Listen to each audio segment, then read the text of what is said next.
አይዞን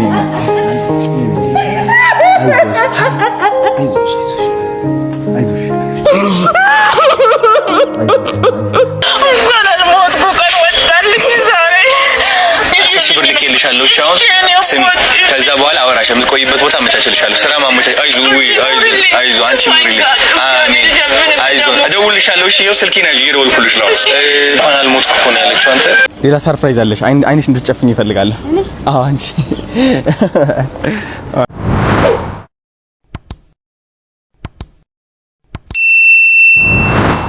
ህይወት አንዳንዴ ተስፋን ሁሉ ጨልጣ የምትደፋብን ይመስላል። የ11 ዓመት ህፃን እያለች የቤት ሰራተኛ ለመሆን ወደ አዲስ አበባ ያመራችው አድና የገዛ ወላጆቿና የቅርብ ዘመዶቿ እጃቸውን ሲያጥፉባት ጎዳና ላይ ወደቀች። የቤት ሰራተኝነት እድል እንኳ ካደላት ጎዳናው መሸሸጊያዋ፣ ቁርና ርዛቱ ደግሞ የዕለት ተዕለት የሚፈታተኗት ባላንጣዎቿ ሆኑ።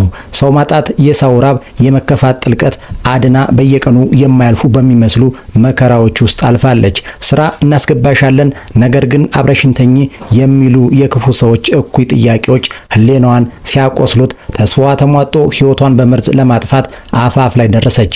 መርዝ ተጥቂልኩት ነበራት ወንተ ወርቂ ተኝጂ ለማኛ ብለው ብር ባስቀመጡት እኔ ወርቂና ገዝቼ ልጠጣ ነበረ። ከዛማው ትንሽ ያልከኝ ግን ትንሽ የሚድበት አልነበረኝ።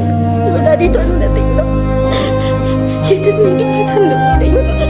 እንቺ አፈር ቢብላ የምትለኝ እናቴ እንኳን ትናፍቀኝ ነበረ። እንጨት ሳደቁ ምግብም አልበላ ልጅ ነኝ ግን ያቀን አልፎ ዛሬ እያሸጉ እሸጣለሁ።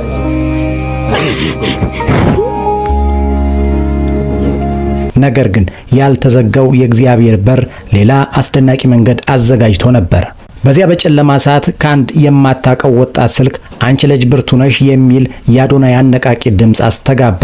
ያቺ አጭር አረፍተ ነገር የመርዝ ጽዋዋን እንድትደፋ የተስፋዋን ሻማ እንድታበራ አደረጋት።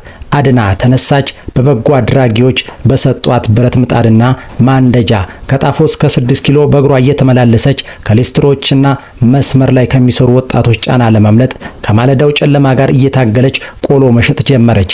አድና ከወደቀችበት ጎዳና ላይ ባነሳት ሰው ስም ቆሎ አሽጋ መሸጥ ጀመረች። በዚህ ሂደት አዶናይ ቆሎ የሚል የክብር ብራንድ ተወለደ። ቆሎ ነው የኛው ሁለቱም ቆሎ ናቸው። አዶናይ ቆሎ እስኪ ሊያ መፈት ይችላል። ሌላም ስጦታ መጣሽልኝ ግን ቤት ነው ያለው። ትሰጥኛለሽ? ምን ችግር አለ? የኔን እስኪ ምንድነው የሚለው? አዶናይ አራት ቆሎ አስታውሳለሁ። ካናዳ ያለው ቆሎሽ ነው። ዋው አንቺ እንዴት ነው የሚያምረው! አዶናይ አራት ቆሎ ይቅመሱ፣ ይወዱታል። በጣም ነው የሚያምረው። ዋው ቅልቅላለሁ ደግሞ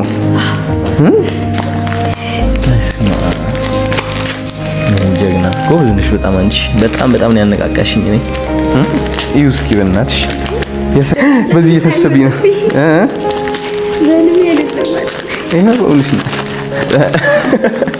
አድና በፍስለታ ጾም በስውሯ ሱባኤ ይዛ በጸሎት ላይ ያለች ያልጠበቀችው የስልክ ጥሪ ደረሳት።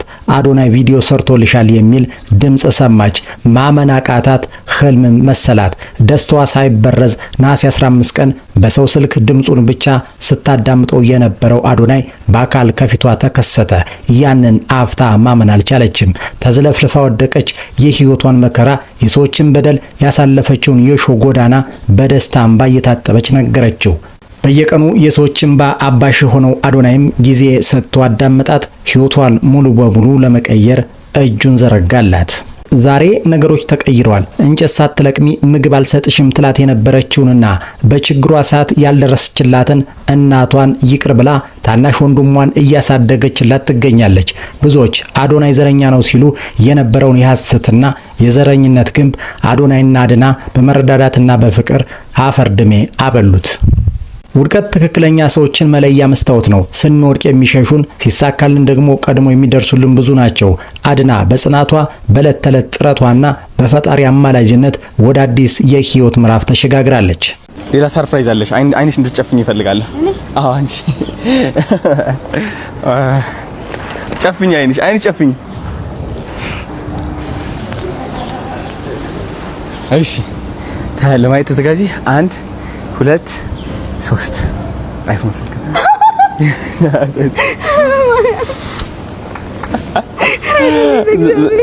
ዛሬ ፊት እንዳትወጪ ነው መፈራው በደስታ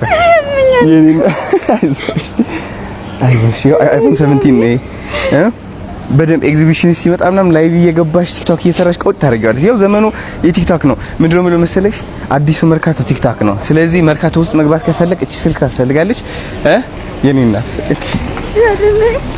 አይዞን ችግር የለም አቃች ደም ወሬ እኔ እናት ይኸው ቃል ገብቼልሻለሁ እኮ እሺ እንኪ ሞክሪው እስኪ ክፈቺው እስኪ ክፈቺው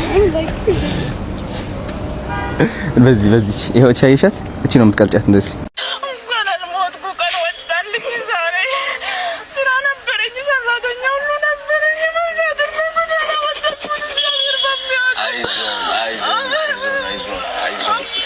አይዞን የማን አባቱ አሻጠር ነው ማንም አይችልሽም እግዚአብሔር ልብሽ ውስጥ ከያዝሽ ማንም እሺ አሻጠር የሚያሰራ ደካማ ሰው ነው። እሺ በሰይጣን የተለከፈ ሰው ነው። እሺ እግዚአብሔር ከያዝሽ ደግሞ ኮርተሽ ቀና ብለሽ እግዚአብሔር ከያዝሽ የምን አባቱ አሻጠር ነው። አሻጠራቸው እነሱ ላይ ይሁን። እሺ አይዞሽ እንኪ 10 ሺህ ብር ልኬልሻለሁ። እሺ አሁን ስሚ፣ ከዛ በኋላ አወራሽ የምትቆይበት ቦታ አመቻችልሻለሁ። ስራ ማመቻች አይዞ አንቺ ኑሪልኝ። አሜን አይዞን እደውልልሻለሁ። እሺ ይኸው ስልኬን ያዥ እየደወልኩልሽ ነው። የአዶናይ በጎ አድራጎት በዚህ አላበቃም። ትናንትና መንገድ ላይ አንዲት ሴት ድንገት አይታው እንዲረዳት ስትጠይቀው ያሳየው በጎነት ብዙዎችን አስገርሟል። ብዙዎች በኖረን ብለው የሚመኙት ተፈጥሮ ያለው ሰው መሆኑን ደጋግሞ አሳይቶናል። አዶናይ የብዙዎችን እንባ ደጋግሞ አብሷል። ከኢትዮጵያ እስከ ዱባይ መከራዎችን ያሳለፈችው አንዲት ሴት ድንገት መንገድ ላይ ያሽከረከረ ስታየው ማመን አቅቷት ነበር። ይቺ ሴት ራሷን እስከ መሳት የደረሰችበትን ትዕይንት ተመልክተናል። ይቺ ሴት አዶናይን በማግኘቷ የተሰማት ደስታ ለቅሶ የተቀላቀለበት ስለነበር በአካባቢው ያሉ ሰዎች ምን ተፈጠረ ብለው እስኪሰበሰቡ ድረስ አስገራሚ ክስተት ተከሰተ። መቆም አቅቷት በሰዎች ተደግፋ መቆሟን ተመልክተናል። ይቺ ሴት ቀድሞ ስራ የነበራት ቢሆንም አሁን ላይ ባጋጠማት ችግር የምትበላው የምትጠጣው አጥታ መንገድ ላይ እስከ መውጣት መድረሷን ትናገራለች። የዚህ ክስተት አስደናቂው ነገርና ብዙዎች የኢትዮጵያ ሕዝብ እምነት የማይገድበው እርስ በርሱ የሚዋደድ መሆኑን የተመለከትንበት ጉዳይ ይህች ሴት ሙስሊም መሆኗ እየታወቀ አዶናይን ድንገት ስታገኘው ወይኔ እግዚአብሔርዬ ማለቷ ብዙዎችን አስገርሟል። አዶናይም የዚችን ሴት ችግር ተረድቶ 10 ሺህ ብር ወደ አካውንቷ በማስገባት ስልኳን ተቀብሎ በቀጣይ ሊረዳት እንደሚፈልግ ቃል ገብቶላት ተለያይተዋል። ይቺ ሴት ስራ የነበራት ሰራተኛ የነበራት ብትሆንም ዛሬ ላይ ችግር ቤቷን እያንኳኳ ነው። የዛሬው ውድቀትህ የነገው ታሪክ መጀመሪያ ሊሆን ይችላል። ምንም ያህል አውሎ ንፋስ ቢያወዛውዝህ እጅ ሳንሰጥ ከወደቅንበት ለመነሳት ብርቶች እንሁን የዛሬው መልእክታችን ነው።